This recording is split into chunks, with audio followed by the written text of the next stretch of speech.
Hello everyone, welcome to Chetan Bharat learning. हम कर रहे थे the impact of the company rule in India. दो पिछली क्लासेस में हमने यही टॉपिक स्टार्ट किया था। फर्स्ट क्लास में हमने द एडमिनिस्ट्रेटिव पोजीशन या एडमिनिस्ट्रेटिव इम्पैक्ट देखा था। अगली क्लास में हमने अदर एस्पेक्ट्स देखे थे, agricultural impact, the commercial impact, the developmental impact. आज हम लास्ट टॉपिक करेंगे, that's the social impact. What was the British social policy and what was its impact on India. तो आइए स्टार्ट करते हैं, लेकिन स्टार्ट करने से पहले एक करेक्शन है। मैंने आपको ब्रिटिश कंक्वेस्ट ऑफ इंडिया जब हम कर रहे थे तो हमने फर्स्ट मराठा वॉर के बारे में डिस्कस किया था। तो मैंने आपको बताया था कि ये वॉर स्टार्ट कब हुई, कि बॉम्बे वाली जो काउंसिल थी, बॉम्बे की जो ब्रिटिश गवर्नमेंट थी, ईस्ट इंडिया कंपनी की काउंसिल थी, उन्होंने मराठास के किसी लीडर के साथ, रघुनाथ राव के साथ ट्रीटी साइन कर ली थी। लेकिन that treaty was rejected by the Calcutta council. Background उसकी क्या थी कि 1773 में 1773 में रेगुलेटिंग एक्ट पास हुआ था एंड इस रेगुलेटिंग एक्ट ने कलकत्ता को सुप्रीम अथॉरिटी दी थी over Bombay as well as Madras, कि इनकी परमिशन से बगैर, कलकत्ता की परमिशन के बगैर कोई वॉर नहीं डिक्लेयर करेगा, कोई पीस ट्रीटी नहीं साइन करेगा। लेकिन बॉम्बे वालों ने पीस ट्रीटी साइन मतलब एक ट्रीटी साइन कर ली थी, तो उस कंटेक्स्ट में कलकत्ता वालों ने वो रिजेक्ट कर दी थी। ये बैकग्राउंड थी। लेकिन थोड़ा सा नेम्स के कंटेक्स्ट में क्लैरिफिकेशन है। मैंने आपको बताया था ट्रीटी ऑफ पुरंदर, तो यहां पर थोड़ी सी आप करेक्शन करेंगे। दो ट्रीटीज एक्चुअली साइन हुई थी, treaty of Surat and treaty of Purandar. Treaty of Surat 1775 में साइन हुई थी, 1776 में साइन हुई थी। तो आप ट्रीटी ऑफ सूरत उस कंटेक्स्ट में आपने याद रखना है। This treaty was rejected by the Calcutta council and Calcutta council वालों ने खुद फिर अपनी ये वाली ट्रीटी साइन कर ली थी, treaty of Purandar. That became the background for the first Maratha war. तो बस है कोई नहीं, ऐसा एग्जाम पॉइंट ऑफ व्यू से इन चीज़ों की इतनी ज़्यादा इंपॉर्टेंस नहीं है। आपने वो चीज़ समझनी है कि British interference into the local Maratha politics led to first Maratha war and Maratha political conditions ने ही ये अपॉर्चुनिटी दी थी ब्रिटिश को कि वो इंटरवीन कर सकें। अगर रघुनाथ राव बॉम्बे वालों के पास जाता ही ना, तो ये सारे इंटरफेरेंस करने का स्कोप ही कहाँ से आता। दूसरी चीज़ जो आपने समझनी है, पहली तो ब्रिटिश इंटरफेरेंस, दूसरी चीज जो आपने समझनी थी, ध्यान में रखनी है कि 1773 के रेगुलेटिंग एक्ट ने कलकत्ता वालों को सुपीरियर अथॉरिटी दी थी बॉम्बे एंड मद्रास के ऊपर। तो it was also one of the factors जिसने फर्स्ट मराठा वॉर को कंट्रीब्यूट किया। बाकी नाम, फैक्चुअल इन्फॉर्मेशन तो एक इधर एक उधर चलता ही रहता है। कि वो treaty of Surat was signed by the Bombay government and it was rejected by the Calcutta council. ठीक है, तो फिर वापस आते हैं हम आज के हमारे टॉपिक के ऊपर। ब्रिटिश सोशल पॉलिसी, किस तरह की सोशल पॉलिसी उन्होंने इंडिया में अडॉप्ट की, क्या सोशल रिफॉर्म्स वगैरह किए, क्या उसकी बैकग्राउंड थी, क्यों वो रिफॉर्म्स कर रहे थे, वो सारी चीज़ें हम आज की क्लास में डिस्कस करेंगे। प्लस इंडियंस किस तरह से इस चीज़ को रिस्पॉन्ड कर रहे थे। तो सोशल पॉलिसी में पहला जो हम टॉपिक पढ़ते हैं, दैट इज एजुकेशन को लेके ब्रिटिश के क्या विचार थे, ब्रिटिश की क्या अप्रोच थी, इंडिया में किस तरह से एजुकेशनल सिनेरियो में वो इंटरवीन करें, ना करें, कैसे इंटरवीन करें। That will be our first topic. हमने एडमिनिस्ट्रेटिव एंड कॉन्स्टिट्यूशनल पोजीशन करते वक्त चार्टर एक्ट ऑफ 1813 के बारे में स्टडी किया था, अमंग अदर इंपॉर्टेंट थिंग्स, जैसे कि abolition of trade monopoly and allowing of the Christian missionaries to preach in India. एक बहुत इंपॉर्टेंट जो प्रोविजन थी इस एक्ट की, कि इसने बोला था कि ईस्ट इंडिया कंपनी, ब्रिटिश सरकार द्वारा पास किए गए चार्टर एक्ट ने, ब्रिटिश पार्लियामेंट द्वारा पास किए गए चार्टर एक्ट ने ईस्ट इंडिया कंपनी को बोला कि आप इंडिया में 1 लाख रुपया एनुअली एजुकेशन के ऊपर स्पेंड करोगे। What was the background, what was the logic and किस तरह की एजुकेशन के ऊपर स्पेंड करेंगे, ये अभी इस चार्टर एक्ट में प्रॉपरली डिटेल नहीं किया गया। चार्टर एक्ट ने ये तो बोला कि कंपनी 1 लाख रुपया एनुअली स्पेंड करेगी, लेकिन ये नहीं बोला किस तरह की एजुकेशन के ऊपर। बिकॉज ये पॉइंट इतना क्रिस्टल क्लियर नहीं था, इसलिए एक कंट्रोवर्सी सी जनरेट हो गई, जिसे हम जानते हैं ओरिएंटलिस्ट वर्सेस एंग्लिसिस्ट कंट्रोवर्सी के नाम से। ओरिएंटलिस्ट नाम हमने पहले सुना हुआ है, डिस्कस किया हुआ है हमने, कि वो ब्रिटिश स्कॉलर्स जो इंडिया के बारे में स्टडी करना चाहते थे, इंडिया की cultural traditions, customs, practices, languages and किस तरह का यहाँ का एजुकेशनल सिस्टम है, इंडिया के बारे में सब कुछ स्टडी करना चाहते थे। कुछ लोग शौक से स्टडी करना चाहते थे, कुछ लोग वॉरेन हेस्टिंग्स एंड वेलेस्ली जैसे लोग, उनके कुछ प्रैक्टिकल रीजंस थे कि इंडिया के बारे में पता होगा तभी तो इंडिया के ऊपर राज अच्छे से कर पाएंगे। अगर इंडिया के बारे में हमें पता ही कुछ नहीं है, अगर इंडिया की लैंग्वेजेस हमें आती नहीं है, इंडिया के तौर तरीके हमें पता नहीं है, तो मेरे एडमिनिस्ट्रेटर्स इंडिया के ऊपर राज कैसे करेंगे, इंडिया के ऊपर अपना कंट्रोल कैसे जमाएंगे। विलियम जोन्स जैसे लोग जिन्होंने एशियाटिक सोसाइटी ऑफ बंगाल बनाई थी, वो शौक से इंडियन कल्चर के बारे में स्टडी कर रहे थे, इंडियन लैंग्वेजेस के बारे में स्टडी कर रहे थे। तो लेकिन ओरिएंटलिस्ट एक ट्रेंड था जो उस टाइम पे बहुत प्रेवलेंट था, जिसके प्राइम एग्जाम्पल हमने डिस्कस किया ही था कि even governor general Warren Hastings and governor general Wellesley, they were to a certain extent influenced by these orientalist traditions. On the other hand थे एंग्लिसिस्ट। ये चाहते थे कि अंग्रेजी तौर तरीकों को, अंग्रेजी लॉज को, ब्रिटिश लॉज एंड इंस्टीट्यूशंस को इंडिया में इंट्रोड्यूस कर दिया जाए।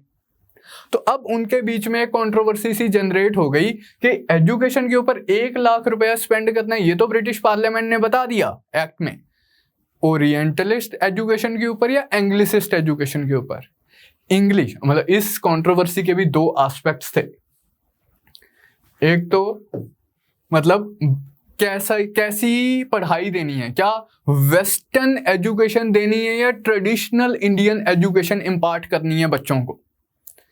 वेस्टर्न एजुकेशन, जिस तरह की पढ़ाई वेस्ट में दी जा रही है, यूरोप में दी जा रही है, उस तरह की पढ़ाई इंडियन बच्चों को इंपार्ट करनी है या ट्रेडिशनल इंडियन नॉलेज इंडियन बच्चों को इंपार्ट करनी है। ये पहला पार्ट ऑफ द कंट्रोवर्सी। दूसरा पार्ट ऑफ द कंट्रोवर्सी, किस भाषा में, लैंग्वेज एक दूसरा पार्ट ऑफ द कंट्रोवर्सी था। मान लो हम पहले क्वेश्चन का जो भी आंसर निकाल लें, आज हम डिसाइड करते हैं कि जी वेस्टर्न एजुकेशन हमने इंपार्ट करनी है, जिस तरह की एजुकेशन वेस्टर्न यूरोप में प्रोवाइड की जा रही है वहाँ के बच्चों को उस तरह की एजुकेशन देनी है। वो एजुकेशन हम इंडियन लैंग्वेजेस में भी दे सकते हैं, वो एजुकेशन हम इंग्लिश भाषा में भी दे सकते हैं। ये दूसरा पार्ट ऑफ द कंट्रोवर्सी था। तो इनिशियली क्या हुआ, जब चार्टर एक्ट पास होता है उस टाइम पे एडमिनिस्ट्रेशन में सारे ओरिएंटलिस्ट बैठे हुए थे, मतलब ज्यादातर बंदे ओरिएंटलिस्ट बैठे हुए थे। वॉरेन हेस्टिंग्स के टाइम से इतनी मेहनत की जा रही थी इंडियन कल्चर के बारे में स्टडी करने के बारे में, इंडियन लैंग्वेजेस को स्टडी करने के कंटेक्स्ट में, तो सरकारी पोजीशंस में ज्यादातर लोग ओरिएंटलिस्ट बैठे हुए थे। तो इंडिया में उन्होंने इस चीज को किस तरह से इंटरप्रेट किया कि जी हम ओरिएंटलिस्ट लर्निंग के ऊपर ये 1 लाख रुपया स्पेंड कर देंगे, संस्कृत कॉलेज बना देंगे, कुछ इस तरह से मदरसास वगैरह बना देंगे, ट्रेडिशनल इंडियन लर्निंग को प्रमोट करने के लिए हम ये 1 लाख रुपया स्पेंड कर देंगे। लेकिन इस पॉलिसी को अपोज कर रहे थे ब्रिटिश सरकार के ही कुछ ऑफिसर, जिन्हें हम बोलते हैं एंग्लिसिस्ट, जो कि नहीं चाहते थे कि इंडियन ट्रेडिशनल इंडियन लर्निंग को प्रमोट किया जाए, इंडियन इंस्टीट्यूशंस को प्रमोट किया जाए। वो चाहते थे कि वेस्टर्न इंस्टीट्यूशंस को प्रमोट किया जाए, इंग्लिश लैंग्वेज को प्रमोट किया जाए इंडिया में। तो ये कंट्रोवर्सी काफी टाइम तक चलती रही। कमेटी ऑफ पब्लिक इंस्ट्रक्शन बनती है, वो भी इस डिबेट को सॉल्व नहीं कर पाई। उसमें भी ओरिएंटलिस्ट बैठे हुए थे, उन्होंने भी बोल दिया कि जी यहाँ पर ट्रेडिशनल इंडियन लर्निंग को प्रमोट करो। लेकिन फिर बैलेंस टिल्ट होता है। पहले इनिशियली ओरिएंटलिस्ट ज्यादा स्ट्रांग होते हैं, लेकिन धीरे धीरे करके बैलेंस टिल्ट होता है in the favour of anglicist. अब इस कंटेक्स्ट में आप नाम याद रखेंगे governor general lord William Bentinck का। विलियम बेंटिंग 1830s में, अर्ली 1830s में ये गवर्नर जनरल थे। एंड आपको पता है इनके टाइम पे चार्टर एक्ट ऑफ 1833 आया था। इसी चार्टर एक्ट ने बोला था कि एक लॉ मेंबर इंट्रोड्यूस किया जाए गवर्नर जनरल की काउंसिल में। Who was the first law member of Governor General's Executive Council? हमने डिस्कस किया था Lord Macaulay. He was the first law member. Lord Macaulay 1835 में अपना एक माइन्यूट पेश करते हैं, अपना एक एजुकेशन के ऊपर अपने कमेंट्स पेश करते हैं। उनके तहत मतलब लॉर्ड मकॉले को हम रिगार्ड करते हैं कि इन्होंने इंडिया में इंग्लिश एजुकेशन का सिस्टम स्टार्ट किया है। He was strongly in favor of Anglicist education. He himself was an Anglicist and he was in favor of Western education. दोनों क्वेश्चंस के जवाब दिए इन्होंने। पहले तो जी ट्रेडिशनल इंडियन एजुकेशन हम फेवर नहीं करते हैं, हम वेस्टर्न एजुकेशन इंडिया में प्रोवाइड करेंगे। फिर किस मीडियम में प्रोवाइड करेंगे। हमें इंडियन लैंग्वेजेस भी पसंद नहीं है, हम इंग्लिश एज अ मीडियम में वेस्टर्न एजुकेशन प्रोवाइड करेंगे।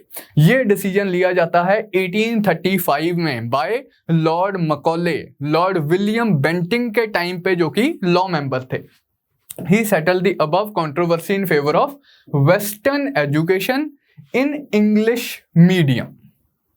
तो ये सारी चीजें आप अपने आपने अच्छे से समझनी है and exam point of view से याद भी रखनी है, ध्यान में भी रखनी है।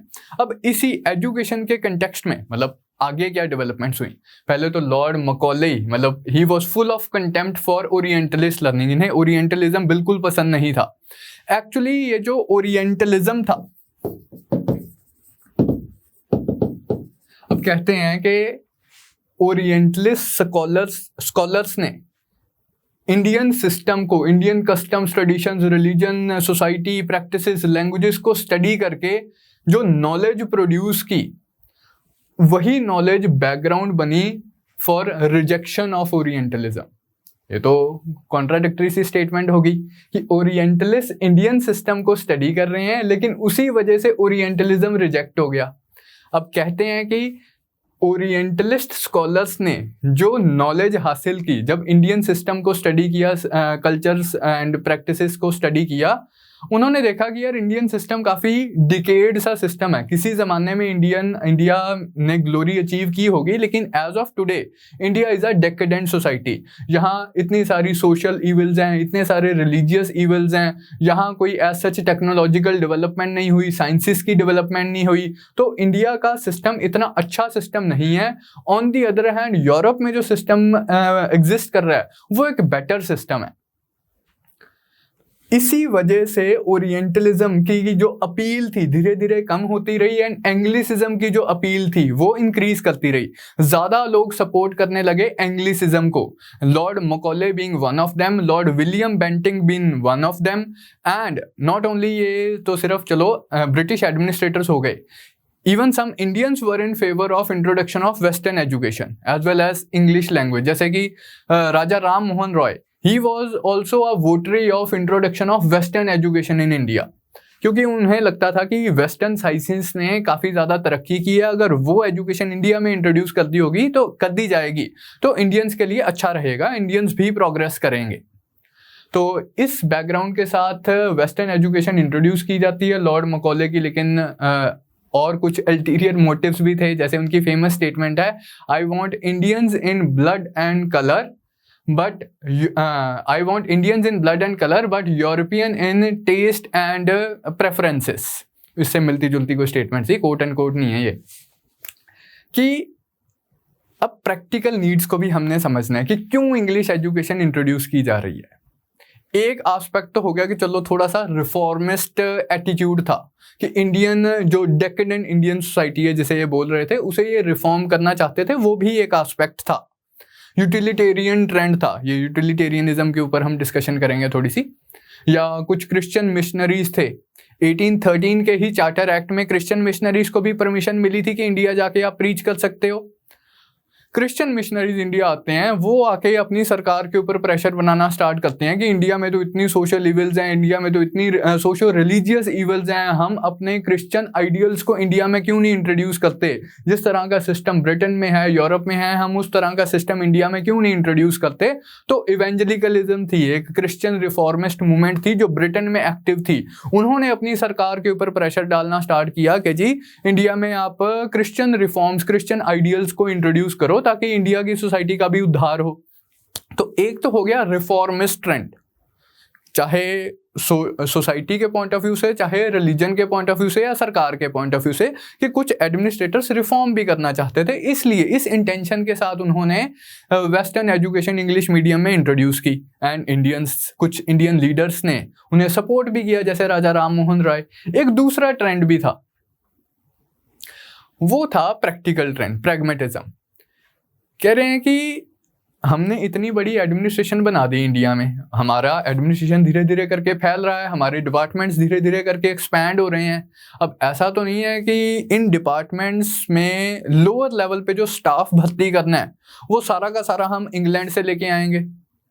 इंडियंस को ही भर्ती करेंगे? हमने कोवेनेंटेड सिविल सर्विसेज बनाई हुई हैं, अनकोवेनेंटेड सिविल सर्विसेज बनाई हुई हैं। कोवेनेंटेड सिविल सर्विसेज तो हमने रिजर्व कर दी यूरोपियंस के लिए, बिल्कुल ठीक बात है, वहां से एडमिनिस्ट्रेटर्स आएंगे, इंडिया के ऊपर राज करेंगे। लेकिन जो अनकोवेनेंटेड लोअर सिविल सर्विसेज हैं, अब उन पोजीशंस को भी मैन करने के लिए हम लंदन से बंदे थोड़ी मंगाएंगे, इंग्लैंड से बंदे थोड़ी मंगाएंगे, ऐसे तो बहुत खर्चा हो जाएगा। तो उन पोजीशंस को मैन करने के लिए तो हमें इंडियंस को रखना पड़ेगा जॉब्स के ऊपर। ये हम तभी कर पाएंगे अगर इंडियंस पढ़े लिखे होंगे, अगर इंडियंस को एटलीस्ट एक top crust of Indian society कुछ एजुकेटेड होगी, उन्हें हम समझा सकते हैं, उन्हें हम को ऑप्ट कर सकते हैं अपने एडमिनिस्ट्रेशन में। फिर एक और एस्पेक्ट हमने देखा कि 1813 ऑनवर्ड्स, ये मतलब एक एस्पेक्ट आपको समझ आ गया कि लोअर एडमिनिस्ट्रेटिव पोजीशंस को मैन करने के लिए जो मैन फोर्स चाहिए वो पढ़ी लिखी भी तो होनी चाहिए, वेस्टर्न एजुकेशन में, इंग्लिश मीडियम में। ये एक एस्पेक्ट था। एक और एस्पेक्ट 1813 में ही हमने एक और चीज डिस्कस की थी कि इंग्लैंड में इंडस्ट्रियल रेवोल्यूशन प्रोसीड कर चुकी थी। अब जो स्ट्रक्चर ऑफ ट्रेड था वो बिल्कुल रिवर्स हो चुका था। पहले इंडिया से सामान जाता था इंग्लैंड, इंडिया से टेक्सटाइल्स, इंडिया के हैंडीक्राफ्ट जाते थे इंग्लैंड, ईस्ट इंडिया कंपनी ही लेके जाती थी। अब जो सिस्टम है, कमर्शियल रिलेशन है, बिल्कुल रिवर्स हो चुके हैं। अब British factory made goods India आ रहे हैं, British factory made goods India आ रहे हैं। तो जैसा कि मैं डिस्कस कर ही रहा था, मैंने पिछली क्लास में भी शायद एग्जांपल दी थी जब हमने कमर्शियल पॉलिसीज डिस्कस की थी, कि भाई मैं तो शुरू से ही अपने कुर्ता पजामा पहनने में बहुत कंफर्टेबल हूँ, why would I buy Pepe jeans की टी शर्ट? मेरे को नहीं खरीदनी, मेरे को जचती नहीं है, मैं कंफर्टेबल नहीं हूँ। तो अब इस चीज को भी तो प्रमोट करना था। अगर अपने गुड्स बेचने हैं तो थोड़ा सा मतलब ये जरूरी था कि इंडियंस उस तरह से सोचें जिस तरह से ब्रिटिश पब्लिक सोच रही है। There was a need to develop taste for British goods in the minds of Indians, कि Indians should like British goods, तभी तो वो उनकी पेपे जीन्स वाली बिकेंगी टी शर्ट्स, रीबॉक की टी शर्ट्स क्यों बिकेंगी? क्योंकि मतलब हमें अच्छी लगती हैं, लाइक हमें पढ़ाया इस तरह से गया है, सिखाया इस तरह से गया है कि ये चीज़ें अच्छी होती हैं, वो चीज़ें अच्छी नहीं होती हैं। मेंटल कॉलोनियलिज्म है, मेंटल हेजेमनी है, कि साइकोलॉजिकल लेवल पे वो बता रहे हैं कि हमारे प्रोडक्ट्स अच्छे हैं, तुम्हारे प्रोडक्ट्स अच्छे नहीं हैं। अब ये चीज़ कैसे की जाएगी, ये चीज़ कैसे अचीव की जाएगी? अगर एजुकेशन उस तरह से अलाइंड है, अगर हम अपने ट्रेडिशन सिस्टम में ही ढले रहेंगे तो वाई वुड बी अप्रिशिएट? फिर तो लाइक हम उन चीज़ों को अप्रिशिएट नहीं कर पाएंगे। तो ये एक चौथा एस्पेक्ट था कि क्यों रिफॉर्म्स किए जा रहे हैं, क्यों इस तरह से वेस्टर्न एजुकेशन को इंट्रोड्यूस किया जा रहा है। पहला एस्पेक्ट यूटिलिटेरियनिज्म या यूटिलिटेरियन रिफॉर्मर्स, जो सरकारी इंस्टीट्यूशंस का इस्तेमाल करना चाहते थे सोसाइटी में रिफॉर्म्स लाने के लिए, greatest happiness of greatest number वो अचीव करना चाहते थे। दूसरा एस्पेक्ट हो गया religious, Christian missionaries, evangelicalism movement in Britain, जिन्होंने अपनी सरकार के ऊपर प्रेशर डाला कि क्रिश्चियन आइडियल्स को हम इंडिया में इंट्रोड्यूस करते हैं। तीसरा एस्पेक्ट हो गया लोअर एडमिनिस्ट्रेटिव पोजीशंस को मैन करने के लिए उन्हें मैन फोर्स चाहिए थी जो एडिक्वेटली ट्रेंड होनी चाहिए।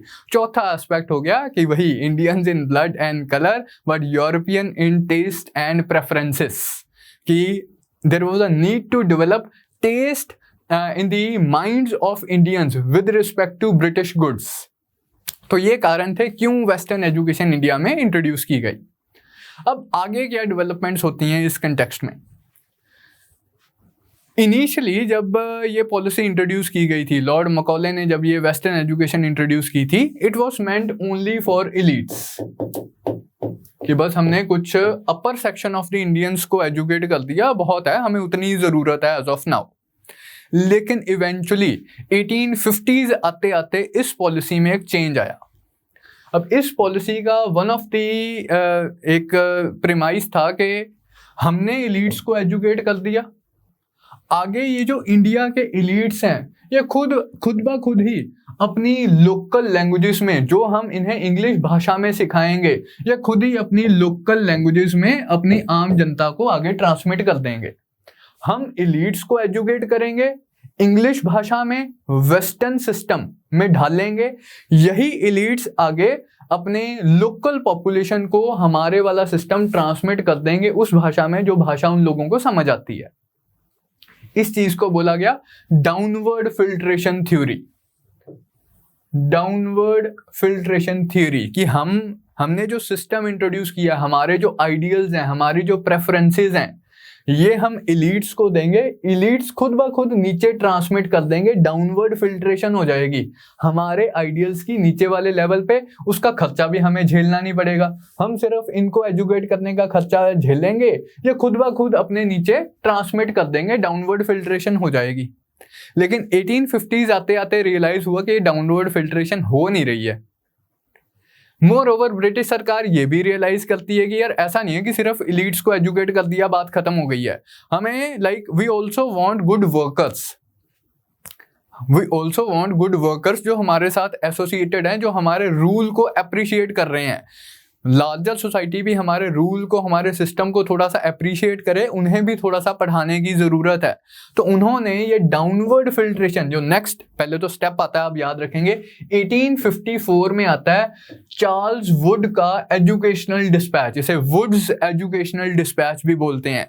लॉर्ड डलहौजी उस टाइम पे गवर्नर जनरल थे। हमने डिस्कस किया था कि लॉर्ड डलहौजी का नाम एसोसिएटेड है बहुत सारे डेवलपमेंटल वर्क्स में, PWD, इंजीनियरिंग, हमने इतना सब कुछ स्टडी किया था, रेलवेज। अब यहाँ भी उनका नाम इंपॉर्टेंट है। चार्ल्स वुड का एजुकेशनल डिस्पैच आता है 1854 में। ये क्या रिकमेंड करता है?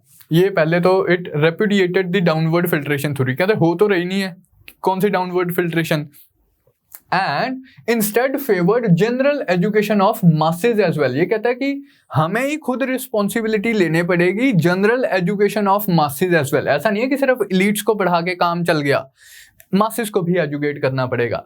तो किस तरह से इन्होंने एक आउटलाइन प्रोवाइड की, comprehensive scheme of education at primary, secondary and collegiate level. Primary level पे किस तरह से एजुकेशन प्रोवाइड करेगी सरकार, या हेल्प करेगी, प्रमोट करेगी एजुकेशन को प्रोवाइड करने के लिए। सेकेंडरी लेवल पे कॉम्प्रिहेंसिव स्कीम उन्होंने स्टार्ट की, लोएस्ट लेवल से लेके हाईएस्ट यूनिवर्सिटी कॉलेजिएट लेवल तक। एंड लॉर्ड डलहौजी ने वुड्स डिस्पैच की सारी रिकमेंडेशंस को माना। He himself, like Lord Dalhousie के बारे में बोलते हैं कि in some ways Lord Dalhousie was founder of modern India, क्योंकि काफ़ी उन्होंने डेवलपमेंटल वर्क्स वगैरह भी किए हैं जिनके बारे में हमने डिस्कशन की थी। एजुकेशन रिलेटेड भी जो रिकमेंडेशंस थी, चार्ल्स वुड के educational dispatch. Charles Wood chairperson of the board of, president of board of control था।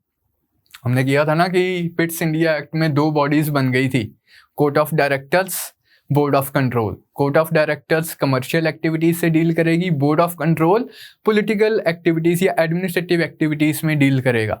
यहाँ 2 कैबिनेट मंत्री भी बैठे होंगे, इसके मेंबर होंगे बोर्ड ऑफ कंट्रोल के। तो Charles Wood board of control का ही प्रेसिडेंट था। तो ये एजुकेशनल रिफॉर्म्स वगैरह रिकमेंड करता है जिन्हें लॉर्ड डलहौजी एक्सेप्ट करता है। Dalhousie fully accepted the views of Charles Wood and took steps to carry out the new scheme. किस तरह से, अब क्या स्टेप्स लिए उन्होंने? हर स्टेट में ये departments of public instruction establish करते हैं, कि कुछ डिपार्टमेंट्स इस्टेब्लिश करते हैं जो इंश्योर करेंगे कि इस पॉलिसी को, न्यू एजुकेशनल पॉलिसी को इम्प्लीमेंट किया जा रहा है। फिर the scheme of grants in aids was establish. ये डिपार्टमेंट्स ऑफ पब्लिक इंस्ट्रक्शन किस तरह से काम करेंगे? ऐसा नहीं है कि इन्होंने पब्लिक स्कूल्स वगैरह इंट्रोड्यूस कर दिए थे, सरकारी स्कूल्स इंट्रोड्यूस कर दिए थे। स्कूल्स अभी भी प्राइवेट इनिशिएटिव पे ही इस्टेब्लिश किए जाते थे, लेकिन सरकार अब स्कूल्स को ग्रांट्स इन एड देगी। आपको पता है आज की डेट में भी, जैसे एक तो होते हैं कि बिल्कुल कतई प्राइवेट स्कूल, एक होते हैं कतई गवर्नमेंट स्कूल, एक होते हैं वो स्कूल्स जिन्हें सरकार ग्रांट देती है, ग्रांट्स इन एड देती है। तो वो सिस्टम इन्होंने एस्टेब्लिश किया कि DPIs, departments of public instructions, grants देंगे स्कूल्स को इस्टेब्लिश करने के लिए, प्राइवेट लेवल पे, सेकेंडरी लेवल पे, कॉलेजेस के लेवल पे, ताकि एजुकेशन को प्रमोट किया जा सके। फिर यूनिवर्सिटीज इस्टेब्लिश की जाती हैं eventually, university of Calcutta, university of Bombay, university of Madras 1857 में। तो बॉटम लेवल से लेके टॉप तक कॉम्प्रिहेंसिव स्कीम इंट्रोड्यूस की जाती है। फिर 1840s 50s it also saw the beginnings of modern technical and medical education in India. हमने डिस्कस किया था कि रुड़की में इंजीनियरिंग कॉलेज इसी टाइम पे इस्टेब्लिश किया जाता है। First medical colleges were also establish during this period.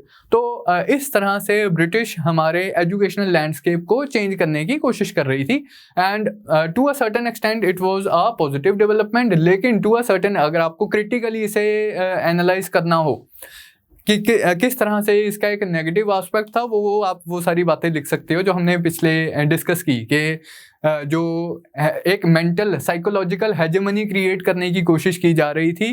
आप लॉर्ड मकॉले की स्टेटमेंट को कोट कर सकते हो, Indians in blood and colour but Europeans in taste and preferences. तो ये चीज़ें बच्चे आपने ध्यान रखनी है। अब लेकिन मैं आपसे एक ब्रॉडर प्लेन के ऊपर डिस्कशन करता हूँ, जनरल ब्रिटिश सोशल पॉलिसी के कंटेक्स्ट में डिस्कशन करता हूँ। पहले मैंने आपसे इस कंटेक्स्ट में डिस्कशन किया है, ओरिएंटलिज्म क्या है, यूटिलिटेरियनिज्म क्या है, इवेंजलिकलिज्म क्या है, थोड़ी सी डिटेल डिस्कशन अब करते हैं। इनिशियली जब ब्रिटिश इंडिया आते हैं तो वो क्या सोशल पॉलिसी अडॉप्ट करते हैं? ब्रिटिश बहुत थोड़े होते हैं, फॉरेनर्स होते हैं। धीरे धीरे करके उन्होंने battle of Buxar onwards political power अपने हाथों में लेनी स्टार्ट की होती है, लेकिन अभी भी वो एलियंस हैं, बहुत कम हैं नंबर में हमारे नेटिव पॉपुलेशन के कंपैरिजन में। तो पहली रिक्वायरमेंट तो उनकी ये थी कि जहां हम आए हैं, जिस एलियन लैंड में हम आए हैं, एटलीस्ट उस लैंड के बारे में हमें पता हो, उसके सिस्टम्स, उसके कस्टम्स, उसके ट्रेडिशन, उसकी भाषा, उसके तौर तरीकों के बारे में हमें पता हो, तो हम स्टडी करते हैं उस लैंड के बारे में। इसी अप्रोच को हमने डिस्कस किया, बोलते हैं orientalism. And as far as local customs were concern, local religious and social practices were concern, British policy was non interference, कि हम नहीं इंटरवीन करेंगे। अभी हम समझ तो लें कि यार यहाँ का सिस्टम क्या है, कि सोसाइटी ऑपरेट कैसे कर रही है, कि क्या पॉजिटिव्स हैं क्या नेगेटिव्स हैं, अभी हम समझ लें। तो स्टडी करते हैं इंडियन कल्चर के बारे में, एंड फॉर द टाइमिंग कोई इंटरफेरेंस नहीं करेंगे। This approach it was born both out of respect as well as pragmatism. हमने डिस्कस किया कि कुछ लोग जेन्युइनली इंडिया की रिलीजियस ट्रेडिशन से इम्प्रेस्ड थे एंड वो स्टडी करना चाहते थे इंडिया के पास्ट के बारे में, इंडिया के सिस्टम के बारे में। कुछ लोगों के प्रैक्टिकल रीजंस थे, William Jones, Warren Hastings. But then जैसे कि हमने डिस्कस किया कि इवेंचुअली धीरे धीरे ब्रिटिश एडमिनिस्ट्रेटर्स अब इंडियन सोसाइटी में इंटरफियर करना स्टार्ट करते हैं, उसे रिफॉर्म करना स्टार्ट करते हैं। कारण उसका वही होता है कि ओरिएंटलिस्ट स्टडीज से जो नॉलेज जनरेट होती है, उन्हें पता चलता है कि इंडियन सोसाइटी डेकेडेंसी सोसाइटी है, काफ़ी सोशल इविल्स हैं, अब हमें कुछ रिफॉर्म्स इंट्रोड्यूस करने पड़ेंगे। जैसा कि मैंने आपको बताया, अब ये जो रिफॉर्मिस्ट ट्रेंड था, दो चीज़ों ने इसे एड किया, यूटिलिटेरियनिज्म, इवेंजलिकलिज्म। ये दोनों ही जो रिफॉर्मिस्ट ट्रेंड्स थे, ये ब्रिटेन में पॉपुलर हुए in the early part of the 19th century. Utilitarianism, ये जेरेमी बेंथम ने ये थ्योरी दी थी, इसकी ज़्यादा जैसे पॉलिटिकल साइंस वाली डिबेट में हम नहीं जाएंगे। मोटा मोटा सा जो आइडिया है यूटिलिटेरियनिज्म का, कि greatest happiness of greatest number achieve करना है, कि कोई भी पॉलिसी, कोई भी स्टेप लाइक कितना अच्छा है कितना बुरा है, ये इस पैमाने पे जज किया जाएगा कि क्या ये ज़्यादा से ज़्यादा लोगों को ज़्यादा से ज़्यादा खुशी दे रहा है या नहीं दे रहा है। Greatest happiness of the greatest number. And ये चीज़ अचीव करने के लिए, इन रिफॉर्म्स को अचीव करने के लिए, खुशी प्रोवाइड करने के लिए सरकारी इंस्टीट्यूशंस का भी इस्तेमाल करना चाहिए, लॉ का इस्तेमाल करना चाहिए, पॉजिटिव लेजिस्लेशंस वगैरह बननी चाहिए जो रिफॉर्म करें सोसाइटी को। ऐसा ट्रेंड इंग्लैंड में प्रेवलेंट था उस जमाने में। तो यही ट्रेंड अब इंडिया में भी, मतलब इंडिया में जो एडमिनिस्ट्रेटर्स आ रहे थे वो टोटली डिटैच थोड़ी थे, they were also influenced by the political currents that were prevalent in the home country. तो वो भी यूटिलिटेरियनिज्म फिलोसफी से इम्प्रेस्ड थे। जैसे William Bentinck, he himself was a utilitarian reformer, तो उन्होंने लॉ का इस्तेमाल किया, उन्होंने लीगल इंस्टीट्यूशंस का इस्तेमाल किया इंडियन सोसाइटी में भी रिफॉर्म्स वगैरह इंट्रोड्यूस करने के लिए। तो cautious policy of cautious reforms started as a result of utilitarianism. दूसरा ये aspect evangelicalism, it was a Christian reform movement जो कि उस टाइम के ब्रिटेन में प्रेवलेंट थी। तो इन्होंने ये इन जनरल अपनी सरकार को भी बोल रहे थे कि हम कुछ इस तरह से रिफॉर्म्स वगैरह कर सकते हैं, एंड इंडियन पॉलिसी को भी इस चीज़ ने इन्फ्लुएंस किया कि इंडिया में भी हमें क्रिश्चियन आइडियल्स वगैरह इंट्रोड्यूस करने चाहिए। तो because of these two reformist trend that were prevalent in Britain eight that point of time, India में कॉशियस रिफॉर्म्स की पॉलिसी स्टार्ट होती है। अब ये सारी चीज़ों ने इन्होंने मतलब वन ऑफ दी प्रमाइसिस क्या था इन रिफॉर्म्स को, कि जैसे यहाँ से भी इन्हें लाइक ये इस कंक्लूजन पे पहुंचे कि इंडियन सोसाइटी एक डेकेडेंट सोसाइटी है as compare to the Indian society. Western civilisation बहुत सुपीरियर सिविलाइजेशन है। They believed in the superiority of the Western civilization, कि हमारी सिविलाइजेशन अच्छी सिविलाइजेशन है, तुम्हारी सिविलाइजेशन घटिया सिविलाइजेशन है, इसमें इतने सारे सोशल इवल्स हैं, रिलीजियस इवल्स हैं, तुम्हें रहना नहीं आता, तुम अपनी विमेन को अच्छे तरह से ट्रीट नहीं करते हो। देखो सोसाइटी तो ऐसी होती है, सिविलाइजेशन तो ऐसी होती है जैसी हमारी होती है। तो कुछ लोग कहते हैं मतलब उसे सेकुलर टर्म्स में प्रेजेंट करते थे, कुछ लोग उसे रिलीजियस टर्म्स में प्रेजेंट करते थे, लेकिन कंक्लूजन दोनों का ही सेम था। तो अब हम तुम्हें सिखाते हैं कैसे लाइक सोसाइटी को ऑर्गेनाइज करते हैं, अब हम तुम्हारी सोसाइटी में रिफॉर्म्स करते हैं। तो a system of reforms started. तो ऐसे जैसे चीजें बोली जाती हैं, वाइट मैन्स बर्डन, ये कहते हैं हम लाइक राज करने के लिए थोड़ी इंडिया आए हैं, हमारे ऊपर तो लाइक एक बोझ है, हम तो ग्रेट सिविलाइजिंग मिशन के ऊपर इंडिया आए हैं, ये तो हमारे कंधों के ऊपर बैकवर्ड पीपल ऑफ एशिया को सिविलाइज करने का बोझ है, उस बोझ को, उस रिस्पॉन्सिबिलिटी को हम डिस्चार्ज कर रहे हैं, उस ग्रेट सिविलाइजिंग मिशन को हम डिस्चार्ज कर रहे हैं। तो इस तरह से लाइक आपने इस चीज़ को दोनों तरह से, हमें एग्जाम पॉइंट ऑफ व्यू से ये स्किल होना चाहिए हमारे अंदर कि हम एक पॉलिसी के positive as well as negative aspects को देख सकें। On the positive side definitely it led to an era of reforms. तो उन्होंने काफ़ी लाइक शिद्दत के साथ रिफॉर्म्स वगैरह स्टार्ट किए, जैसे सती अबॉलिश की, फीमेल इन्फेंटिसाइड को टैकल करने की कोशिश की, और भी ढेरों सारे रिफॉर्म्स किए जिन्हें हम अभी डिस्कस करेंगे। लेकिन ऑन द नेगेटिव साइड अगर लाइक इस चीज़ को मुझे क्रिटिसाइज करना हो तो there was an attempt to create a hegemony of the western civilisation in the minds of Indians. हमारे माइंड्स को कॉलोनाइज करने की कोशिश की गई है। एंड माइंडेड मैं ये चीज़ इसलिए बोल रहा हूँ क्योंकि लेटर ऑन जब हमारी नेशनलिस्ट मूवमेंट स्टार्ट होगी, one of the purposes, one of the objectives of हमारी नेशनल मूवमेंट का वो ये होगा कि ये जो ब्रिटिश ने हमारे मन के ऊपर, माइंड के ऊपर अपनी मेंटल हेजेमनी बनाई हुई है, इसे किस तरह से तोड़ा जाए, किस तरह से मतलब हमारी अपनी सिविलाइजेशन को हम ऊपर रख सकते हैं। ये जो बोल रहे हैं कि तुम इन्फीरियर हो, तुम्हारे सोसाइटी में ये नहीं है वो नहीं है, उसे किस तरह से टैकल किया जा सके। जब पॉलिटिकल स्फीयर में वो होगा उसको तो हम डिस्कस करेंगे ही, लेकिन बिफोर दैट यही चीज हमने सोशल स्फीयर में करने की कोशिश की। हमने कुछ इंडियंस ने भी इंडियन सोसाइटी को रिफॉर्म करने की कोशिश की बिकॉज ऑफ दिस क्रिटिसिज्म। ये कह रहे हैं कि यार तुम्हें सोसाइटी को ऑर्गेनाइज नहीं करना आता, तुम्हारी सोसाइटी में ये सोशल इवल है, वो सोशल इवल है। तो हमारे सोशल रिफॉर्मर्स ने हमारी ही सोसाइटी को पॉजिटिवली रिफॉर्म करने की कोशिश की कि यार ऐसी बात नहीं है, कुछ सोशल इविल्स हैं, otherwise our society is a great society, it's a great civilisation, लेकिन कुछ सोशल इविल्स हैं, उन सोशल इविल्स को हम रिमूव कर देते हैं, तो our society is no less than any other society. तो पहले सोशल स्फीयर वाले प्लेन पे हम इस चीज को टैकल करने की कोशिश करेंगे।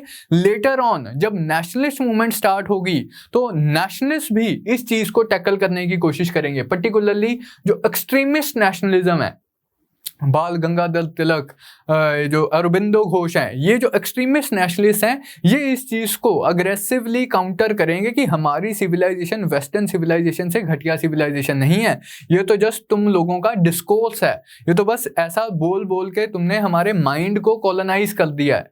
तो इस चीज़ को हम टैकल करेंगे। तो दूसरा पॉलिसी फेज था कॉशियस रिफॉर्म्स का। अब थोड़ा सा एग्जाम पॉइंट ऑफ व्यू से कुछ रिफॉर्म्स हम याद रखेंगे, फैक्चुअल इंफॉर्मेशन तो साथ में तड़का लगता रहना चाहिए, तभी लाइक तैयारी हमारी अच्छे से मुकम्मल होती है। क्योंकि on one hand we need to understand the broader context, broader system जिसमें ये सारी policies introduce हो रही थी. On the other hand हमें कुछ factual information भी पता होनी चाहिए जो हम एग्जाम में कोट करेंगे या हमें कोई objective question आता है तो जिसके बेसिस पे हम अपने आंसर्स वगैरह कर सकते हैं.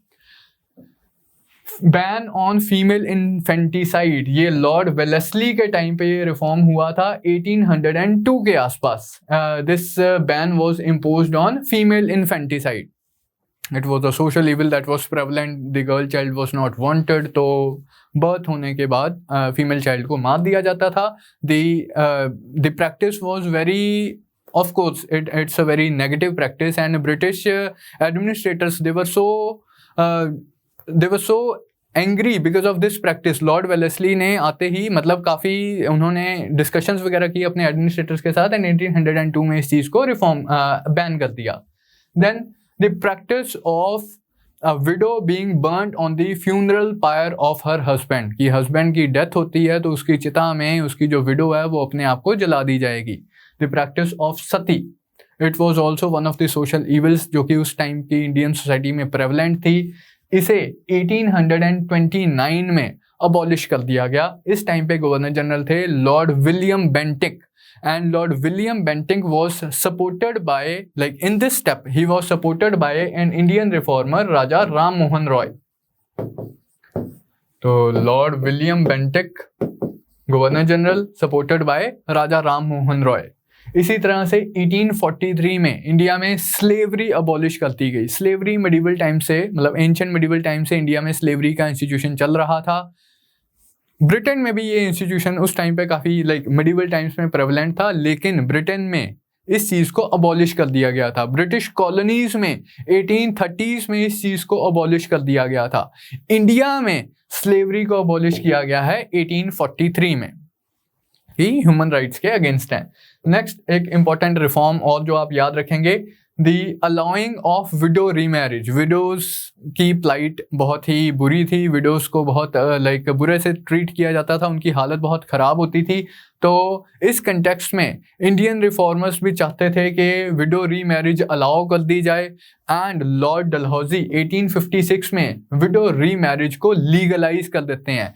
In this step he was aided by an Indian reformer Pandit Ishwar Chandra Vidyasagar. Pandit Ishwar Chandra Vidyasagar. तो ये रिफॉर्म्स आप ध्यान में रखेंगे. Ban on female infanticide, sati, abolition of slavery, widow remarriage. इनके साल इंपॉर्टेंट हैं, ये ईयर्स भी आप याद रखेंगे एग्जाम पॉइंट ऑफ व्यू से. फिर इंडियंस किस तरह से इन सोशो रिलीजियस रिफॉर्म्स को देख रहे थे. As the British, they started reforming Indian society. How were Indians approaching this thing? Indians का response क्या था वो हमने डिस्कस किया ही है कि कुछ educated Indians, they themselves were collaborating with the British administrators for the reform of Indian society, and rightly so. लेकिन उनकी अप्रोच क्या थी? अब डेफिनेटली जब ब्रिटिश क्रिटिक कर रहे थे हमारी सोसाइटी को, वो एंटायरली ऐसा तो नहीं है कि सिर्फ वो गोरे थे इसलिए हमारी सोसाइटी को क्रिटिसाइज कर रहे थे. भाई हमारी सोसाइटी में कुछ इविल्स एग्जिस्ट करते थे उस टाइम पे. अब सती था तो था, it was a social evil that was prevalent at that point of time. Female infanticide आज फीमेल फिटिसाइड के नाम से ये प्रेवलेंट है. It's a social evil and it needs to be eradicated. British ने बस क्या किया, उन ब्रिटिश एडमिनिस्ट्रेटर्स ने, रिफॉर्मर्स ने क्या किया, इन चीज़ों को हाईलाइट कर दिया. एंड जो हमारे रिफॉर्मर्स थे, कुछ रिफॉर्मर्स ने इस चीज़ को पॉजिटिवली लिया. उन्होंने रिकग्नाइज किया कि हाँ भाई कुछ वीकनेसेस हैं इंडियन सोशल इंस्टीट्यूशंस में. ब्रिटिश एडमिनिस्ट्रेटर्स ने क्या किया, ब्रिटिश रूल ने क्या किया, ब्रिटिश रिफॉर्मर्स ने क्या किया, बस हमें उन चीज़ों से वाकिफ करवा दिया. एंड अब हमारे पास अपॉर्चुनिटी है कि हम उन सोशल इविल्स को रिमूव कर सकते हैं. तो इस कंटेक्स्ट में बहुत इंपॉर्टेंट था the role of modern education, the post enlightenment rationalist thought. Europe में एक रिफॉर्मिस्ट मूवमेंट आती है, द एनलाइटनमेंट मूवमेंट, जिसने रीजन को, रैशनैलिटी को सबसे हाईएस्ट पेडेस्टल पे रखा. कह रहे कि कुछ भी हमने करना हो, कुछ भी हम कर रहे हैं, क्या उसका रीजन होना चाहिए कि why should we do certain thing. क्या वो चीज़ रैशनल है, क्या वो चीज़ लॉजिकल है, क्या हम किसी नेचुरल लॉ से वो चीज़ को एक्सप्लेन कर सकते हैं। अगर वो रैशनल नहीं है, अगर वो लॉजिकल नहीं है, तो किसी भी चीज़ को करने का कोई पॉइंट नहीं है। ये एनलाइटनमेंट मूवमेंट ने हमें बताया था। तो यही पोस्ट एनलाइटनमेंट रैशनलिस्ट थॉट, जब वेस्टर्न एजुकेशन इंट्रोड्यूस की जाती है इंडिया में, तो ये सारे कंसेप्ट्स इंडिया में भी इंट्रोड्यूस किए जाते हैं। तो उस चीज़ ने एक कैटलिस्ट की तरह एक्ट किया कि यार हम तो ऐसे ब्लाइंडली हमारी कस्टम्स को फॉलो कर रहे हैं, हमने तो कभी क्वेश्चन करने की कोशिश ही नहीं की। हमने तो कभी क्वेश्चन करने की कोशिश ही नहीं की कि हमें बोला कि यार ऐसे ही सिस्टम चलता है तो हम ऐसे ही चलाए जा रहे हैं। तो क्या हमने पूछा है कि सती को क्यों एक विडो को क्यों सती होना पड़े, क्या रीज़न है इसके पीछे, क्या रैशनैलिटी है, क्या लॉजिक है। तो that was the role of education, that was the role of post enlightenment rationalist thought. तो as a result of that बहुत सारे इंडिविजुअल्स ने अपनी सोसाइटी को खुद से ही अंदर से ही रिफॉर्म करने की कोशिश की, reform from within to contest the claims of superiority, कि हम अगर अपनी सोसाइटी को अंदर से ही खुद से ही रिफॉर्म कर लेंगे तो एटलीस्ट ये फॉरेनर्स हमारी सोसाइटी को क्रिटिसाइज तो नहीं कर पाएंगे। सोशल लेवल पे हम ब्रिटिश क्रिटिक को काउंटर करने की कोशिश कर रहे हैं। इवेंचुअली यही सोशल लेवल पे जो हम काउंटर कर रहे हैं, ये पॉलिटिकल लेवल पे भी हम काउंटर करेंगे। भी तुम्हें लग रहा है कि तुम सुपीरियर हो, हम तुमसे कम नहीं है, देखे जरा किसमें कितना है दम। तो that was like the foundation of Indian nationalism later on. अब इंडियंस के अगेन कुछ फैक्चुअल इंफॉर्मेशन हम ध्यान में रखेंगे।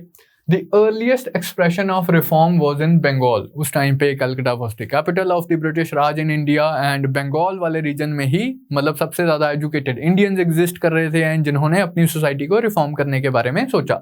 So earliest expression was in Bengal, and Bengal में भी you must remember the name of Raja Ram Mohan Roy.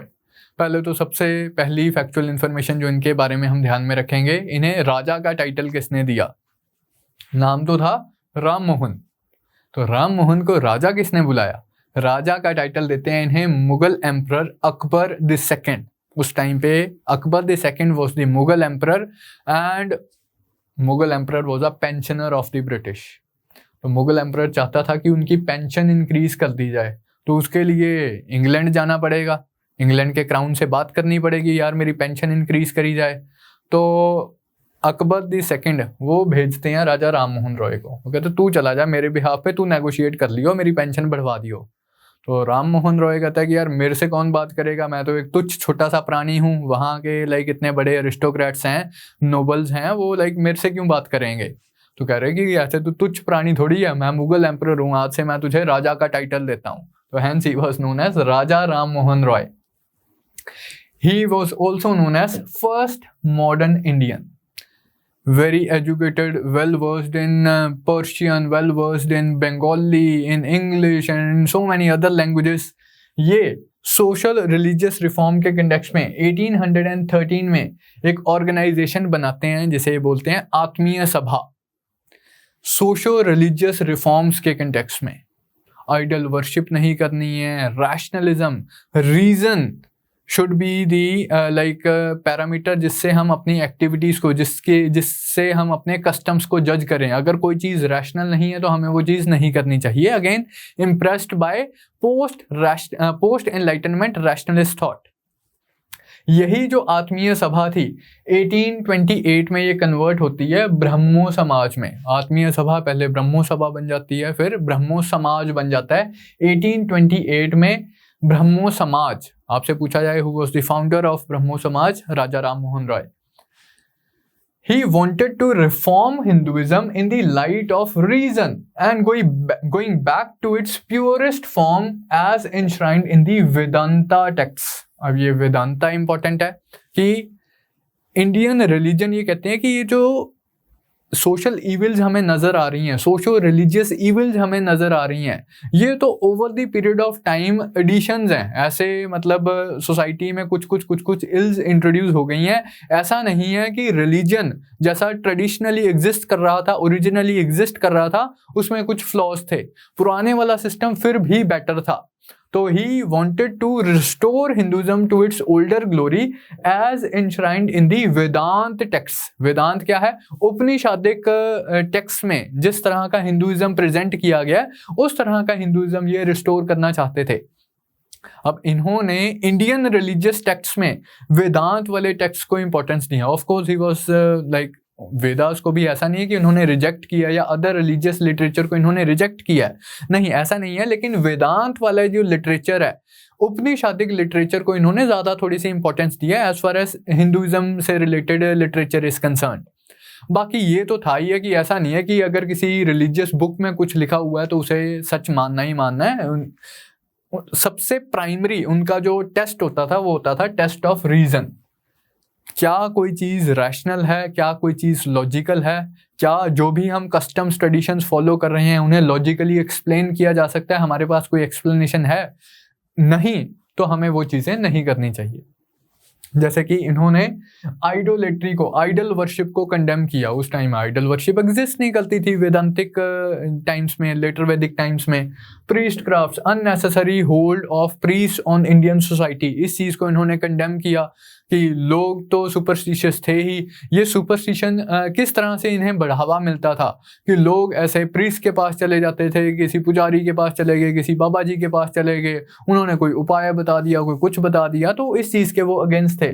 पॉलीथिज्म, multiple God's की वर्शिप के वो अगेंस्ट थे कि एक लाइक सुप्रीम गॉड तो एक ही होता है। द आइडिया दैट इज इंश्राइंड इन वेदांत कि ब्राह्मण द सुप्रीम पाथ जो जिसने दुनिया क्रिएट की है, तो इस तरह से तो इन चीज़ों के वो अगेंस्ट थे। सोशल लेवल पे वो सती के बहुत अगेंस्ट थे, विमेन एजुकेशन को वो फेवर कर रहे थे, और भी उन्होंने बहुत सारे रिफॉर्म्स, दी फीमेल इन्फेंटिसाइड के वो बहुत अगेंस्ट थे। फीमेल इन्फेंटिसाइड हालांकि 1802 में ऑलरेडी बैन की जा चुकी थी, लेकिन ऐसा नहीं है ना कि सरकार ने लॉ पास कर दिया और बैन हो गई, लोगों ने करना भी बंद कर दिया, प्रैक्टिस तो चली रही थी। फीमेल इन्फेंटिसाइड के अगेंस्ट थे, गर्ल एजुकेशन को वो फेवर कर रहे थे, इन जनरल मतलब जनरल एजुकेशन को वो फेवर कर रहे थे। तो काफ़ी सारे रिफॉर्म्स उन्होंने प्रमोट किए हैं। अब again exam point of view से कुछ फैक्चुअल इन्फॉर्मेशन, दो उनके अखबार इंपॉर्टेंट है। संवाद कौमुदी, ये बंगाली भाषा में उनका अखबार था, एंड मिरातुल अखबार, ये पर्शियन भाषा में उनका अखबार था। Raja Ram Mohan Roy, he is also known as father of nationalist press in India, the father of Indian press या father of nationalist press in India. Father मतलब फर्स्ट प्रेस अंग्रेजी भाषा में अंग्रेजों के लिए, वो तो पुराने जमाने में स्टार्ट हुई थी, 1780s की बात है। जेम्स ऑगस्टस हिक्की थे, एक वेस्टर्नर थे, इन्होंने पहला अखबार स्टार्ट किया था इंडिया में, बंगाल गैजेट, 1780 के आसपास ही। तो ये इंडिया का पहला अखबार था, लेकिन लॉर्ड वेरन हेस्टिंग्स ने इसे बैन बून कर दिया था। तो लाइक इनका नाम Bengal gazette and James Augustus Hicky का नाम हम याद रखेंगे, पहला अखबार इन्होंने इंट्रोड्यूस किया। लेकिन इंडियन प्रेस या नेशनलिस्ट प्रेस के फादर बोला जाता है राजा राम मोहन रॉय को। इनके दो अखबार आप याद रखेंगे, संवाद कौमुदी बंगाली में, मिरातुल अखबार पर्शियन में।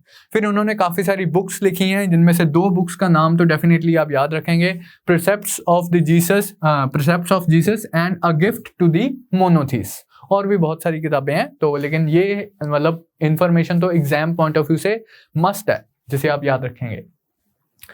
अब राजा राम मोहन की डेथ होती है 1830s में। उसके बाद ब्रह्मो समाज का क्या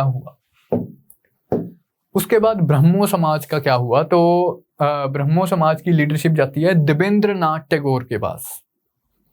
देवेंद्र नाथ टैगोर ये मतलब रविंद्र नाथ टैगोर के ही फोरफादर थे। तो ये ब्रह्मो समाज को आगे कैरी फॉरवर्ड करते हैं। उसके बाद लीडर बनते हैं ब्रह्मो समाज के केसी सेन, केशव चंद्र सेन। केशव चंद्र सेन का पीरियड इंपॉर्टेंट है ब्रह्मो समाज के पॉइंट ऑफ व्यू से। ब्रह्मो समाज में इंपॉर्टेंट डेवलपमेंट्स वगैरह हुई हैं केशव चंद्र सेन के टाइम पे। एक जो बहुत इंपॉर्टेंट डेवलपमेंट आप याद रखेंगे, ब्रह्मो समाज में स्प्लिट होता है। Brahmo Samaj split during the times of Keshav Chandra Sen. जो ओल्डर स्कूल होता है under the leadership of Devendra Nath Tagore, वो केशव चंद्र सेन के रिविजनिस्ट स्टैंड से इतना ज़्यादा पसंद नहीं होता, इन्हें इनकी ऑर्थोडॉक्स सोच से थोड़ी सी प्रॉब्लम होती है। तो because of differences in the approach of Devendranath Tagore and Keshav Chandra Sen, eventually Keshav Chandra Sen अपना एक अलग ब्रह्मो समाज बना लेते हैं। तो एक स्प्लिट हो जाता है ब्रह्मो समाज में during the times of Keshav Chandra Sen. अब आगे क्या होता है, केशव चंद्र सेन थोड़े से फायर ब्रांड रिफॉर्मिस्ट होते हैं, काफी अग्रेसिव रिफॉर्मिस्ट होते हैं। तो ये वन ऑफ द रिफॉर्म्स जिसको ये चैंपियन करते हैं वो है एज ऑफ मैरिज। वो है एज ऑफ मैरिज। इंटरेस्टिंग है ये कहानी। केशव चंद्र सेन पूरे जोश के साथ कहते हैं कि नहीं जी, एज ऑफ मैरिज इंक्रीज करनी चाहिए। चाइल्ड मैरिज के बहुत अगेंस्ट होते हैं कि क्या मतलब है कि अभी बच्चा 2 साल का होता है ये मैरिज कर देते हैं, ये तो लाइक बहुत ऑप्रेसिव सिस्टम है। कम से कम like minimum age of marriage होनी चाहिए। सरकार को इस कंटेक्स्ट में कोई लेजिस्लेशन इंट्रोड्यूस करनी है तो बहुत ये इसके अगेंस्ट प्रीच करते हैं, बहुत सारी कैंपेन्स करते हैं एज ऑफ मैरिज के कंटेक्स्ट में। तो इनके ही एफर्ट से सरकार 1872 में 1866 के आसपास ये स्प्लिट होता है। आगे थोड़ा सा फास्ट फॉरवर्ड किया हमने, 1866 के आसपास ये स्प्लिट होता है। फिर नेटिव मैरिज एक्ट पास होता है 1872 में केशव चंद्र सेन के अग्रेसिव एफर्ट्स के द्वारा, अग्रेसिव कैंपेनिंग की वजह से, कि मिनिमम, अब सरकार ने लॉ बना दिया कि एक minimum age of marriage exist कर रही है। ठीक है जी, सब अच्छा चल रहा है, लेकिन मतलब एक इंटरेस्टिंग क्यों है ये एपिसोड इवेंचुअली, लेकिन क्या होता है, केशव चंद्र सेन ने अपनी बेटी की शादी करनी होती है।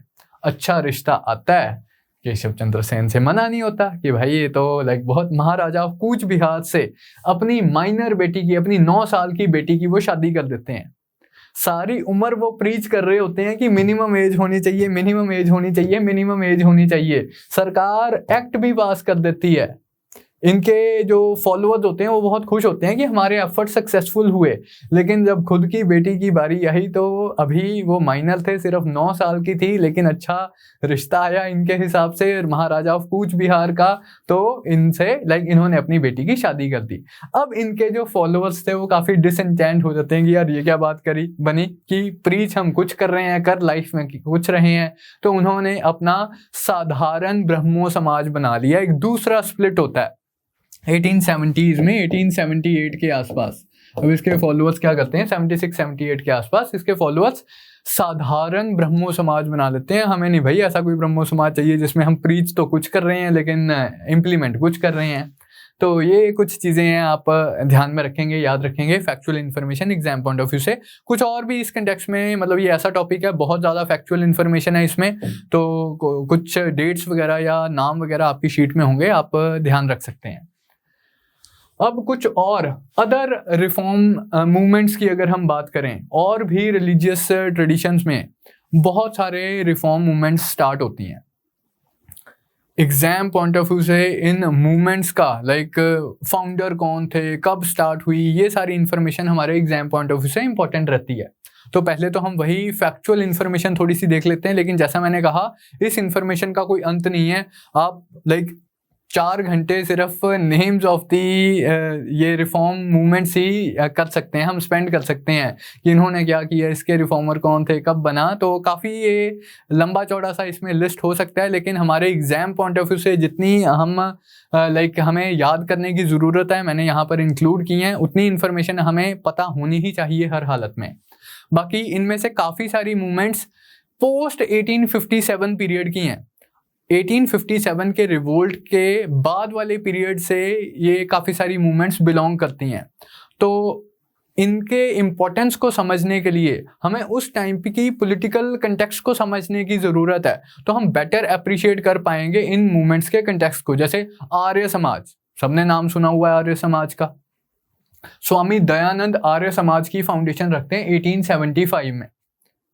अब आर्य समाज की एक्टिविटीज़ को समझने के लिए हमें लेट 19th सेंचुरी का 1857 के बाद वाले पीरियड का पॉलिटिकल कंटेक्स्ट पता होना चाहिए ताकि हम उसे अप्रिशिएट कर सकें। तो उसके जो वो वाले एस्पेक्ट हैं, सर सैयद अहमद खान के बारे में शायद आप लोगों ने सुना होगा, अलीगढ़ मुस्लिम यूनिवर्सिटी के बारे में आप लोगों ने सुना होगा कि उस टाइम के पॉलिटिकल कंटेक्स्ट क्या था। उसी पॉलिटिकल कंटेक्स्ट में हम अलीगढ़ मुस्लिम यूनिवर्सिटी, अलीगढ़ मूवमेंट को समझ सकते हैं, आर्य समाज को समझ सकते हैं, स्वामी विवेकानंद की मूवमेंट्स को समझ सकते हैं। अभी just exam point of view से हमें इंफॉर्मेशन के ऊपर फोकस करना है, थोड़ा सा ये चीजें याद रखनी है क्योंकि एग्जाम में इंपॉर्टेंट रहती हैं। हिंदूस में जो रिफॉर्म मूवमेंट्स आई, मानव धर्म सभा, परमहंस मंडली, ये दो इंपॉर्टेंट इंस्टीट्यूशंस हैं। एंड यहाँ पर 1840s में ये मूवमेंट्स स्टार्ट होती हैं। महाराष्ट्र वाले रीजन में ददोबा पादुरंग एंड केटी तेलांग दो इंपॉर्टेंट लीडर्स हैं इनके साथ जो एसोसिएटेड हैं। मानव धर्म सभा, परमहंस मंडली। प्रार्थना समाज 1867 में फाउंड किया जाता है, इसके फाउंडर होते हैं आत्माराम पांडुरंग। आर्य समाज मैंने बात की 1875 में स्वामी दयानंद सरस्वती ने इसकी फाउंडेशन रखी थी बॉम्बे में। रामकृष्ण मिशन, स्वामी विवेकानंद ने रामकृष्ण मठ एंड रामकृष्ण मिशन की फाउंडेशन रखी है। Mission was founded in 1897 at Calcutta. Dalit reforms के कंटेक्स्ट में कुछ मूवमेंट्स, इसमें से लाइक सबसे इंपॉर्टेंट या सबसे पहली मूवमेंट है सत्यशोधक समाज। महात्मा ज्योतिबा फूले ये इस मूवमेंट के, इस समाज के फाउंडर होते हैं। 1873 में सत्यशोधक समाज की फाउंडेशन रखी जाती है महाराष्ट्र में by Mahatma Jyotiba Phule. Jyotiba Phule and like इनकी वाइफ सावित्रीबाई फूले, इन्होंने काफ़ी काम किया दलित अपलिफ्टमेंट के लिए। सावित्रीबाई फूले विमेन एजुकेशन के कंटेक्स्ट में भी इंपॉर्टेंट हैं। नेक्स्ट, श्री नारायण धर्म परिपालना सभा SNDP, ये काफ़ी ही इंपॉर्टेंट लो कास्ट डिप्रेस क्लास मूवमेंट थी केरला वाले रीजन में, जिसके फाउंडर थे श्री नारायण गुरु। मतलब श्री नारायण गुरु के डिसाइपल्स ने ये ऑर्गेनाइजेशन बनाई है अपने गुरु के मैसेज को प्रीच करने के लिए। श्री नारायण गुरु केरला में 1903 के आसपास।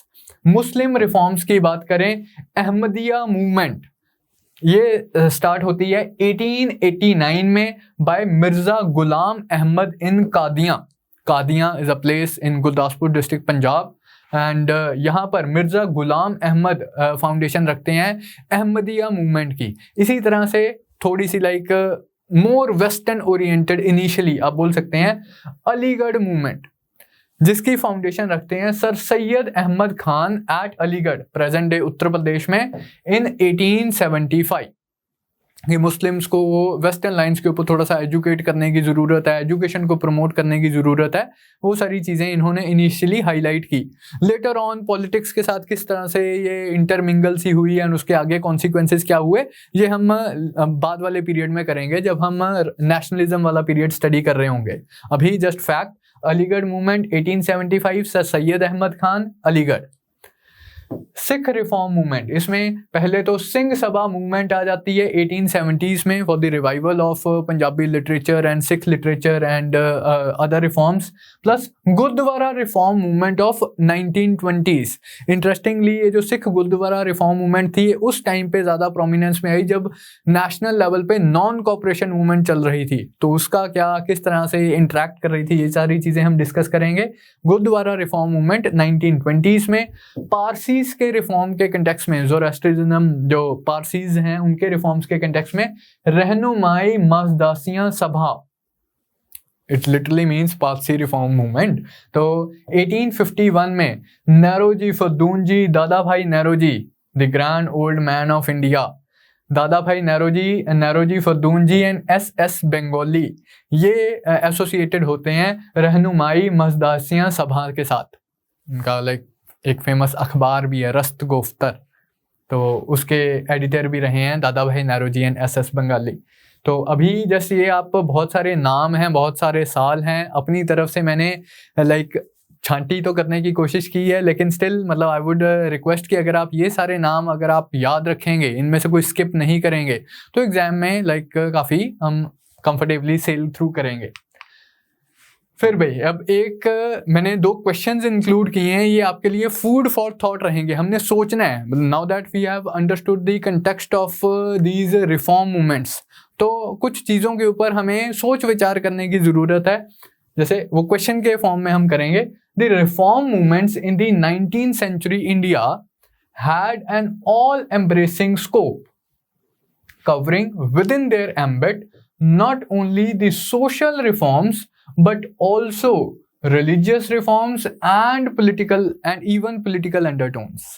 क्वेश्चन को समझे हम। जो रिफॉर्म मूवमेंट स्टार्ट होती हैं 19th सेंचुरी में, अब ये पूरी 19th सेंचुरी की बात हो रही है, प्री 1857 भी, पोस्ट 1857 भी। तो 19th सेंचुरी में जो रिफॉर्म मूवमेंट्स होती हैं उनका ऑल एम्ब्रेसिंग स्कोप होता है कि वो सब कुछ अपनी छत्र छाया में लेके चलती हैं, सब कुछ एम्ब्रेस कर रही हैं। सिर्फ सोशल रिफॉर्म नहीं हो रहा, सिर्फ रिलीजन का रिफॉर्म नहीं हो रहा, मतलब बल्कि it even had political undertones, not only the social reforms but also religious reforms and even political undertones. अब ये जो पॉलिटिकल अंडरटोन्स वाला जो एस्पेक्ट है, ये तो हम तभी अप्रिशिएट कर पाएंगे जब हमने पॉलिटिकल कंटेक्स्ट समझा होगा पोस्ट 1857 पीरियड का। लेकिन why socio religious reforms, why not just social reforms या why not just religious reforms, why socio religious reforms? ये तो लाइक एक जनरल सी चीज़ है जो हम अप्रिशिएट कर सकते हैं कि बंदे का religion to a very large extent उसके like social practices, social custom, social traditions को भी डिफाइन करता है। Religion and society, they are like in most cases invariably they are intertwined. The social practices are determined by the religion in so many instances, the marriage, the issue related to the domestic household or the public ceremonies and what a person is supposed to do, what a person is not supposed to do. Social level पे it is to a very large extent dominated by religion as well. तो इसलिए like there cannot be just religious reforms. There cannot be any social reform without religious reform. तो the reforms they have to be intertwined. Socio-religious reform, जैसे reformers की बात करूँ, काफ़ी सारे social issues के ऊपर इन्होंने आवाज़ उठाई। ये वुमेन इश्यूज के अगेंस्ट बोलते हैं, sati abolition, female infanticide, girl education, casteism के अगेंस्ट ये प्रीच करते हैं, कास्ट सिस्टम एंड उसके साथ जो डिसेबिलिटीज एसोसिएटेड हैं उसको अपोज करते हैं, untouchability which is a blot on the Indian society, इसके अगेंस्ट रिफॉर्मर्स प्रीच करते हैं। Of course education as a solution to all these evils, उसे प्रमोट करने के लिए बोलते हैं रिफॉर्मर्स। फिर कुछ रिलीजियस इश्यूज भी थे जिनके कंटेक्स्ट में ये सोशल रिफॉर्मर्स प्रीच कर रहे थे, जैसे आइडल वर्शिप के अगेंस्ट थे काफ़ी सारे सोशल रिफॉर्मर्स हमने देखा, जैसे राजा राम मोहन रॉय हो गए, इवन स्वामी दयानंद हो गए। तो most of the social reformers they were against the idol worship, polytheism, religious superstitions, जो रिलीजन्स की वजह से सुपरस्टिशंस प्रमोट किए जा रहे हैं, या एक्सप्लॉयटेशन बाय प्रीस्ट, तो इन सारी चीज़ों के अगेंस्ट थे। तो रिफॉर्मर्स ने इस क्वेश्चन को, सोशो रिलीजियस रिफॉर्म के क्वेश्चन को एक इंटीग्रेटेड से मैनर में टैकल करने की कोशिश की है। There was a recognition of interconnection between religious and social issues. While rationalizing religion, these movements also aimed at rationalizing social institutions. Religion को rationalize करते करते social institutions को भी rationalize कर रहे हैं, क्योंकि वो जो क्रिटिसिज्म हो रहा था इंडियन सोसाइटी का, तो वो तो सोशल लेवल पे हो रहा था ना, कि इतने सारे सोशल इविल्स प्रिवेल कर रहे हैं इंडियन सोसाइटी में। Religion dominated and determined the life of an individual in India. Irrespective of कौन से रिलीजन से आप बिलोंग करते हो, it is the religion that determines the life of an individual in India. किस तरह की इकोनॉमिक एक्टिविटीज़ में वो इंडल्ज करेगा, उसकी सोशल लाइफ कैसी होगी, मैरिज रिलेशंस कैसे होंगे, बर्थ एंड डेथ के टाइम पे क्या सेरेमनीज परफॉर्म की जाएंगी, किस तरह से उसे देखा जाएगा। फिजिकल मूवमेंट्स, जैसे हिंदूज में crossing the sea was considered to lead to negation of the caste status, कि आपको बिरादरी से बाहर निकाल दिया जाता था अगर आप सी क्रॉस कर रहे हो, तो उसकी फिजिकल मूवमेंट्स को रेगुलेट किया जा रहा है। All these things were strictly and minutely controlled by the religion.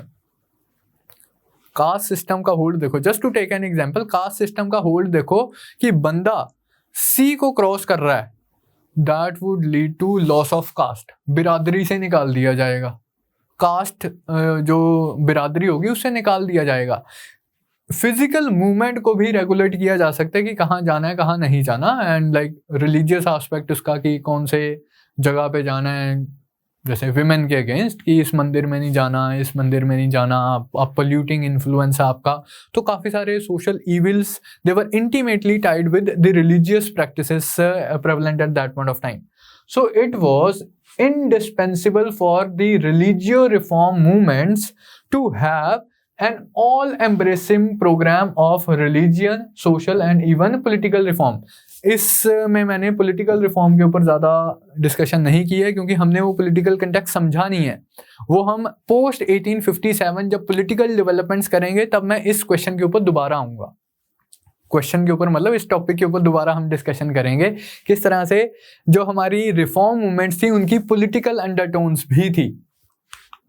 एक और इसी तरह से लाइक हमारा फूड फॉर थॉट जिसके ऊपर हमने विचार करना है, women's questions arose in modern India as a part of 19th century social reform movement.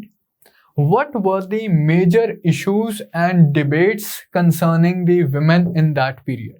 अब ये तो इजी क्वेश्चन है। हम देख रहे हैं कि काफ़ी सारे जो सोशल रिफॉर्मर्स हैं ये विमेन्स इश्यूज को एड्रेस कर रहे हैं, चाहे वो फीमेल इन्फेंटिसाइड हो, विडो रीमैरिज हो, बैन ऑन सती हो, फीमेल एजुकेशन हो। तो women's questions arose in modern India as a part of 19th century reform movement. ये तो जस्ट एक उन्होंने इंट्रोडक्टरी स्टेटमेंट दी है। क्वेश्चन हमसे पूछा क्या गया है, what were the major issues and debates concerning the women in that period. तो यही जो हमने रिफॉर्म्स वगैरह डिस्कस किए कि क्या इश्यूज थे, legalisation of widow remarriage, female infanticide वाला इशू हो गया, सती वाला इशू हो गया, विमेन एजुकेशन वाला इशू हो गया, then the restrictions that were imposed on women वो वाला इशू हो गया। तो ये सारे इश्यूज थे एंड इसी के कंटेक्स्ट में like we can weave an answer around all these issues. तो ये सारी चीज़ें थी। So that was all that I wanted to discuss regarding the British social policy. तो इसके साथ हमारा ये जो पूरा टॉपिक था impact of company rule in India, इसके जो डिफरेंट एस्पेक्ट्स थे ये सारे हमारे कंप्लीट होते हैं। आई होप आप लोगों ने जो मतलब प्रीवियस 2 क्लासेस प्लस आज वाली क्लास ये ध्यान से समझी होगी, अच्छे से समझी होगी एंड आप अप्रिशिएट कर सकते हो एज ऑफ टुडे कि किस तरह की एडमिनिस्ट्रेटिव पॉलिसीज ब्रिटिश ने इंडिया में इंट्रोड्यूस किया एंड उसका इम्पैक्ट क्या रहा, किस तरह की commercial and industrial policies British ने इंडिया में इंट्रोड्यूस की एंड उसका इम्पैक्ट क्या रहा, किस तरह फेजेस में ये पॉलिसी चेंज भी हो रही है, एग्रीकल्चरल पॉलिसी किस तरह से रही, क्या उन्होंने रेवेन्यू सेटलमेंट्स इंट्रोड्यूस की एंड उसका अल्टीमेट इम्पैक्ट क्या था, इम्पॉवरिशमेंट ऑफ पीजेंट्री हो रही थी, डेवलपमेंटल पॉलिसीज क्या थी, क्या उन्होंने इंडिया में डेवलपमेंट करने के लिए स्टेप्स वगैरह लिए, एंड लास्ट जो हमने आज की क्लास में स्टडी किया the British social policy and how Indians were responding to this British involvement into Indian social customs and practices. तो ये हमारा सारा टॉपिक था. So that is all. I hope you would have enjoyed this topic with me. I'll see you in the next class with the next topic. We'll be starting the revolt of 1857 in the next period, the watershed event in the Indian history. So that's all as far as today's class is concerned. Thank you from my side. Hi. अगर आपको ये lecture पसंद आया तो हमारे channel को subscribe कीजिए, और अगर आप यूपीएससी 2021 के प्रीलिम्स के लिए सीरियस हैं तो हमारा क्रैश कोर्स जरूर ज्वाइन कीजिए. कोर्स की डिटेल्स आपको हमारी वेबसाइट जिसका लिंक डिस्क्रिप्शन सेक्शन में होगा उस पर मिल जाएंगी. नहीं तो आप हमें कॉल कर सकते हैं नीचे दिए गए नंबर पर.